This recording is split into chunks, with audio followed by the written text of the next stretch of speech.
In a world of endless options, why do we feel more stuck than ever? Think about something as simple as buying toothpaste. You walk into the store, and there are dozens of options. Whitening, fluoride-free, charcoal, sensitive gums, natural, mint, spearmint, gel, paste. The list goes on. What should be a quick 2-minute decision turns into a mini existential crisis. Suddenly, you're standing in the aisle, overwhelmed, wondering which one is the right choice. At first glance, having more options feels like freedom. It gives us the sense that we're in control, that we can customize life exactly the way we want it. This is why modern society has worked so hard to give us more choices. More apps, more shows, more dating profiles, more career paths, more everything. Freedom, after all, is supposed to make us happy. But here's the paradox. Instead of feeling free, we often feel paralyzed. Instead of enjoying abundance, we get stuck in indecision. And even when we finally pick something, we start second-guessing ourselves. Was that really the best choice? Did I miss out on something better? The truth is, too much freedom becomes a trap. It creates the illusion that there's always a perfect option out there if we just search hard enough. But perfection is a mirage. It keeps us chasing endlessly, never satisfied.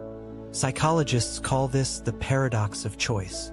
More is supposed to give us more happiness, but often it does the opposite. Like a child given too many toys, we stop playing and just sit there, unsure of which one to enjoy. You've probably felt this in bigger life decisions too, choosing a career path, moving to a new city, or even deciding who to date. With so many possibilities, it feels like every choice closes 100 other doors. And that weight of all the opportunities you're not taking can feel heavier than the door you finally walk through.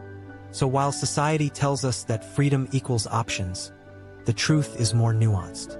The freedom of choice is only valuable when we have the clarity and energy to use it wisely. Without that, it becomes less like freedom and more like a prison of possibilities. And that brings us to the science behind it. Why exactly does having too many options drain us so deeply? Have you ever noticed how energized you feel making decisions in the morning, but by the evening you can barely choose what to eat for dinner? That's not laziness. It's something psychologists call decision fatigue. Every choice we make, big or small, takes mental energy. Think of it like a battery. Each time you decide what to wear, what to reply in a text, which email to answer first, or what task to focus on, a little bit of energy drains away.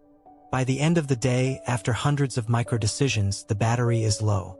And when the battery runs low, the brain starts to struggle. This is why you might spend 30 minutes scrolling Netflix but never actually pick a show. Your mind is too drained to process yet another decision. Ironically, having more options makes the process even harder, because your brain has to weigh the pros and cons of each one. There's a famous study about judges making parole decisions. Researchers found that judges were far more likely to grant parole in the morning or right after lunch, when their mental energy was refreshed. Later in the day, after hours of decisions, they almost always defaulted to saying no.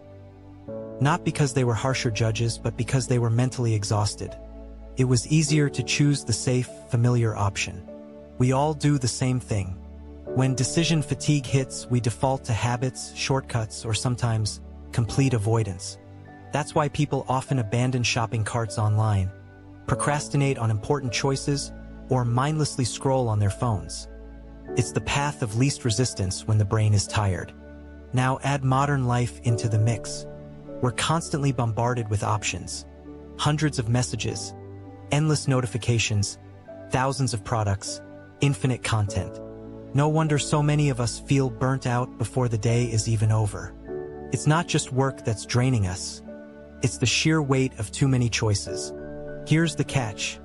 Decision fatigue doesn't just make us indecisive. It also lowers the quality of the decisions we do make.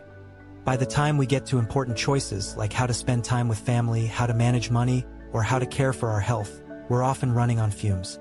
That's why some of the most successful people in history simplify small decisions. Steve Jobs wore the same black turtleneck. Barack Obama rotated only a few suits.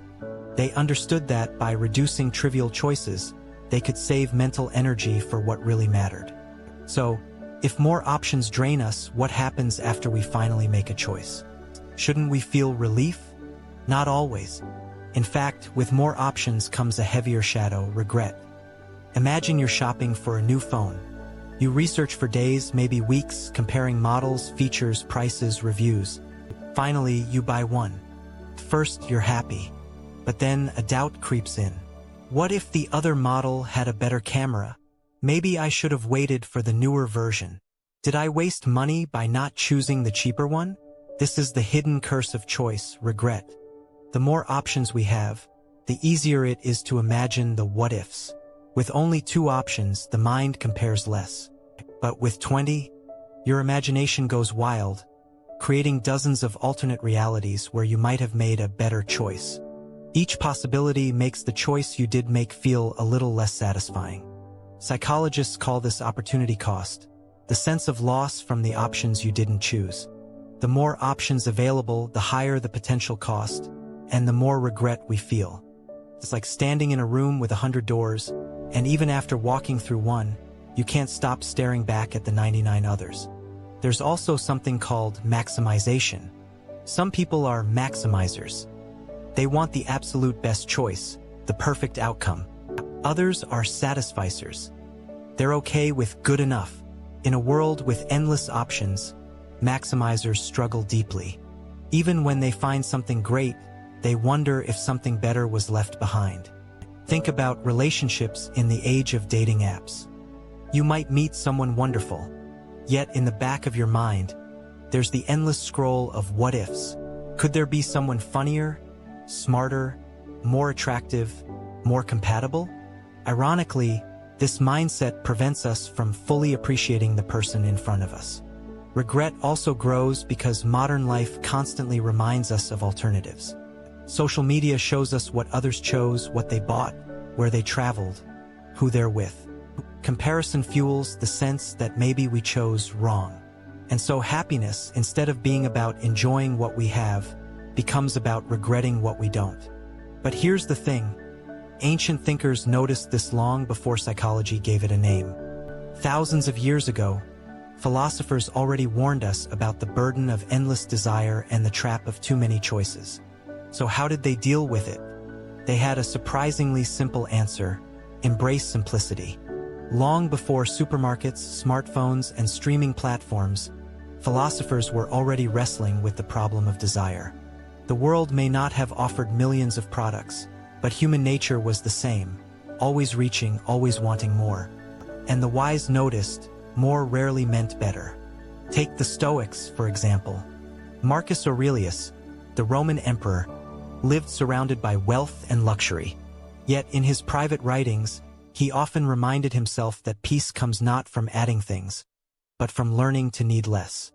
Epicurus, a former slave turned philosopher, put it even more directly: freedom is found in detachment from unnecessary desires. To the Stoics, true choice wasn't about picking from endless options. It was about choosing how you responded to life. Meanwhile, in ancient Greece, Epicurus taught that pleasure didn't come from endless consumption, but from appreciating simple things: friendship, nature, meaningful conversation. He warned that chasing more would never satisfy, because desire itself has no finish line. And in the East, Buddhist philosophy spoke of the same trap. The Buddha described desire as a fire that keeps us restless, always searching, never content. The path to peace wasn't about having more choices, but about stilling the craving that makes us believe we need them in the first place. It's fascinating, isn't it? Across cultures, across centuries, the message is the same. Simplicity brings clarity. When we reduce our options, we don't shrink our freedom, we sharpen it. Instead of scattering our attention across endless possibilities, we can finally focus on what matters. Think of it like drinking water from a river. If the current splits into 100 tiny streams, the flow weakens. But if the water gathers into one path, it gains strength and direction. The same is true for our lives. So, philosophy offers us a counterintuitive solution. Don't chase more, embrace less. By narrowing our focus, we don't lose freedom, we gain depth. The depth to experience things fully, the clarity to decide without regret, and the calm to live without constant comparison. But this raises a practical question. How do we do that in a world where options are everywhere, pulling at us from every screen, every shelf, every decision? So, how do we escape the prison of too many choices without giving up the freedom we value? The answer isn't to abandon modern life, but to practice intentional simplicity, choosing less so we can live more fully. The first step is setting boundaries. Not all options deserve your attention. If you limit the scope of your choices before you even start, decision-making becomes lighter. For example, instead of browsing every movie on Netflix, decide you'll only look within one genre. Instead of scrolling through hundreds of online products, pick 2 or 3 trusted brands. Boundaries act like a filter, protecting your energy from being drained. The second step is learning the power of good enough. Psychologists tell us that satisficers, people who accept a choice once it meets their needs, are often happier than maximizers, who chase the perfect option. Practice reminding yourself, this works, this is enough. That simple shift in mindset can save hours of regret. Third, adopt small rituals of decision minimalism. Some of the world's most effective people simplify their daily choices. You might create a capsule wardrobe, rotate a few favorite meals, or set fixed routines for the start of your day. By reducing trivial decisions, you leave your mind fresh for the ones that matter. Another powerful tool is gratitude. When you focus on appreciating what you already have, the pull of alternatives weakens. Instead of obsessing over the phone you didn't buy, you notice how well the one in your hand serves you. Instead of wondering if there's a better path in life, you savor the one you're walking. Gratitude turns choice into contentment. Finally, practice deliberate subtraction. Just as important as adding good choices is removing harmful ones. If social media overwhelms you, delete the apps that cause comparison. If shopping tempts you, unsubscribe from constant marketing emails. By actively removing noise, you create space for clarity.